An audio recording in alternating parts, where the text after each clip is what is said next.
छुपा सकोगे तुम, किसी का घर उजाड़ के सुकून न पा सकोगे तुम। और किसी का घर उजाड़ के, किसी का घर उजाड़ के सुकून न पा सकोगे तुम। क्यों किया शहीद। हालात की मुनासबत से बस ये अर्ज करूंगा, इस वक्त सहाबा-ए किराम रिज़वानुल्लाह ताला मजमाइन खासकर पाकिस्तान के सरजमीन पर एक बार फिर इंतहा दर्जे की मजलूमियत का शिकार है।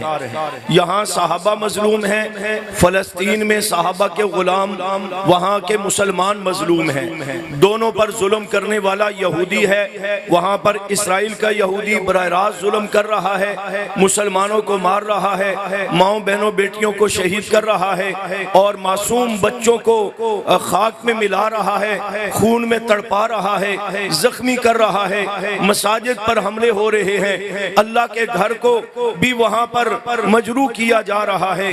और यहाँ पर जो सहाबा मजलूम हैं, वो सहाबा किसकी जबान किसके कलम से मजलूम है, वो भी उन्हीं यहूदियों का एजेंट है जो पाकिस्तान में सहाबा के नाम के पुतले भी जलाता है, सहाबा पर तबर्रे भी कर रहा है, सहाबा के खिलाफ गालम गलोच का बाजार भी गर्म किए हुए है। वहां भी मुसलमानों पर जुल्म करने वाला यहूदी है, यहाँ सहाबा पर हमले करने वाला यहूदी का मानवी नस्ल यहूदी ही की नस्ल है जो सहाबा पर हमले कर रही है। और ऐसे दोनों बदबख्तों के खिलाफ कुरान और सुन्नत के जो अहकामात हैं वो हमें बेदारी का सबक दे रहे हैं, गैरत ईमानी का सबक दे रहे हैं, जुर्रत का सबक दे रहे हैं कि मुसलमानों पर जुल्म करने वाला यहूदी हो या सहाबा पर तबर्रा करने वाला यहूदी और नस्ल हो, दोनों के खिलाफ आवाज हक बुलंद करते हुए जब तक आप मैदान अमल में नहीं निकलेंगे और जिहाद के लैन पर चलते हुए, चाहे वो कलम से जिहाद हो, वो जबान से जिहाद हो,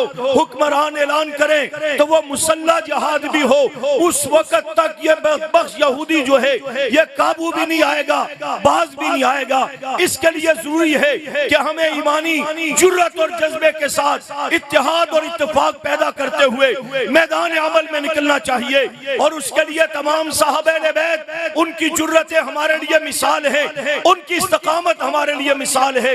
उनमें से बिलखुसूस यहूदियत का इलाज अगर कामिल तौर पर उस दौर में हुआ है तो वह हजरत उमर और हजरत मुआविया की काविशों से हुआ है। इस दौर में भी अगर आप इस यहूदी और यहूदियों नस्ल, इस बदबख्त सहाबा के गुस्ताख राफजी काफिर का इलाज करना है, उसके लिए जुर्रत उमरी अपनानी पड़ेगी, उसके लिए जुर्रत मुआविया अपनानी पड़ेगी। वो जुर्रत अपनाकर आप मैदान में निकल आए, फिर हम देखते हैं कि मुसलमानों पर यहूदी हमले कैसे करता है और सहाबा पर यहूदी और नस्ल बकवास कैसे करता है। हजरत उमर रजी अल्लाह ताला को अल्लाह के रसूल सल्लल्लाहु अलैहि वसल्लम ने इस्लाम के गलबे के लिए और ऐसे काफरों के इलाज के लिए अल्लाह से मांगा था। बाकी सहाबा मुरीद नबी हैं, हजरत उमर मुरीद नबी भी हैं, मुराद नबी बनकर के आए और ईमान लाने के बाद कोई 10-20 साल तरबियत नहीं पाई, फौरी तौर पर अल्लाह ने आपसे जो काम लेना शुरू किया, आपने रसूलुल्लाह सल्लल्लाहु अलैहि वसल्लम से दरखास्त की आप भी सहाबा बैतुल्लाह में नमाज पढ़ते हैं, कहा आपकी कौम रुकावट है। उमर रजी अल्लाह ताला फरमाते हैं उमर ईमान ले आए फिर भी यह कौम रुकावट बनेगी। आपको लेकर जब हजरत उमर बाहर निकले, काफरों का ललकारा कि आओ जिसने अपनी बीवी को बेवा कराना है, बच्चों का यतीम कराना है। उमर कलमा पढ़ के सहाबी रसूल बन चुका है, मोहम्मद रसूलुल्लाह का गुलाम बन चुका है। आओ उमर का सामना करो। ईमानदारी से बताओ कोई काफिर सामने आया, आपकी ललकार का जवाब किसी ने दिया? आप आहिस्ता बोल रहे हैं। हजरत उमर की ललकार का जवाब किसी ने दिया? कोई भी सामने नहीं आ सका। ये नहीं कि काफिरों मुशरिकों में कोई पहलवान नहीं था, कोई बहादुर नहीं था, बड़े बड़े बेईमान बड़े बड़े फन्ने खान मौजूद थे, लेकिन उमर की ललकार का सामना कोई नहीं कर सका। मेरे आका सल्लल्लाहु अलैहि वसल्लम ने फरमाया था उमर जिस राह से तू गुजरता है शैतान वो रास्ता छोड़ जाता है। उस दौर में हकीकतन जहां से हजरत उमर गुजरते थे शैतान रास्ता छोड़ जाता था। आज उमर के नाम का रोब दबदबा 1400 साल के बाद भी मौजूद है कि बदख्वाबी है तो दाएं हाथ पर हजरत उमर का नाम लिख करके किबला रुख होकर सुन्नत के मुताबिक सो जाएं, शैतान ख्वाब में भी नहीं आएगा। उमर का नाम देखकर शैतान ख्वाब में भी नहीं आएगा। आपके पाकिस्तान में भी मैंने बहरैन में देखा, हर दूसरे तीसरे रोड और शाहराह का नाम उमर के नाम पर है। मैंने वहां के साथियों से पूछा इसकी वजह क्या है, कहा यहाँ 30% मुसलमान हैं और 70% अहले तशय्यो हैं। वो हर दूसरे दिन कोई ना कोई जुलूस निकालते हैं, माहौल खराब करते हैं, कानून रुकावट बनता है, मगर वो फिर भी बदमाशी करते हैं। आखिरी हरबा बहरैन की हुकूमत ये इस्तेमाल करती है, उस रोड का नाम हजरत उमर के नाम से मंसूब कर देती है। जब उमर का नाम आता है तो शैतान भाग जाया करता है।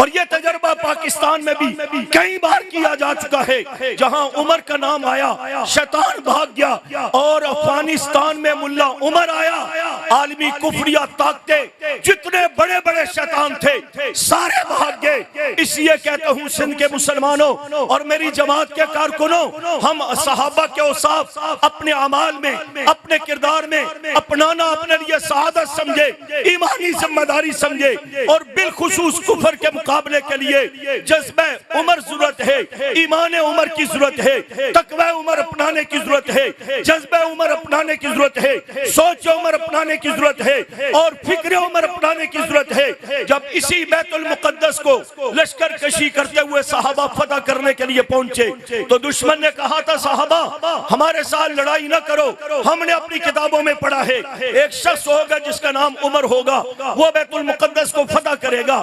आज भी आपके अमीरुल मोमिनीन का नाम उमर है, उनको बुला लीजिए, हम देखते हैं अगर ये वही उमर है, वही औसाफ व कमालात इनमें पाए जाते हैं, वही शख्सियत है, लड़ने की जरूरत नहीं, हम चाबी आपके हवाले कर देते हैं। चुनाचे हजरत उमर रज़ी अल्लाह तआला को पैगाम दिया, आप मदीना मुनव्वरा से चले, कोई लाव लश्कर लेकर के नहीं, एक गुलाम एक घोड़ा लेकर के वहां से सफर शुरू किया।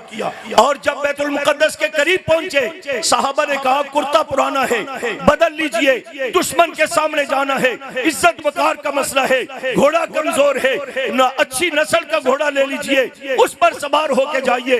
हजरत उमर ने फरमाया खबरदार, हमारे लिए जो इज्जत इस्लाम ने मुकर्रर की है हमारे लिए वही इज्जत है, उससे बढ़कर कोई इज्जत नहीं। और रास्ते में आते हुए कभी गुलाम सवार है, कभी हजरत उमर सवारी करते हैं। दुश्मन के सामने पहुंचे तो हजरत उमर पैदल चल रहे हैं, गुलाम सवार है।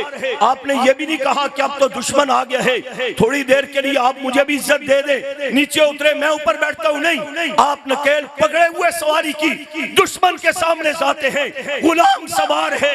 और दुश्मन ने भी हजरत उमर को 2-4 दिन अपने पास ठहर करके उनका उठना बैठना अखलाक व किरदार नहीं देखा, बल्कि लम्हा भर में उमर पर नजर पड़ी, सरापा अक़दस को देखा, उमर के चेहरा मुबारक को देखा, लिबास मुबारक को देखा, जलालत को देखा, जुर्रत को देखा, ईमान को देखा, तो साथ वाले को कोनी मार करके कहते हैं ये वही उमर है जिसका तज़किरा हमारी किताबों में है।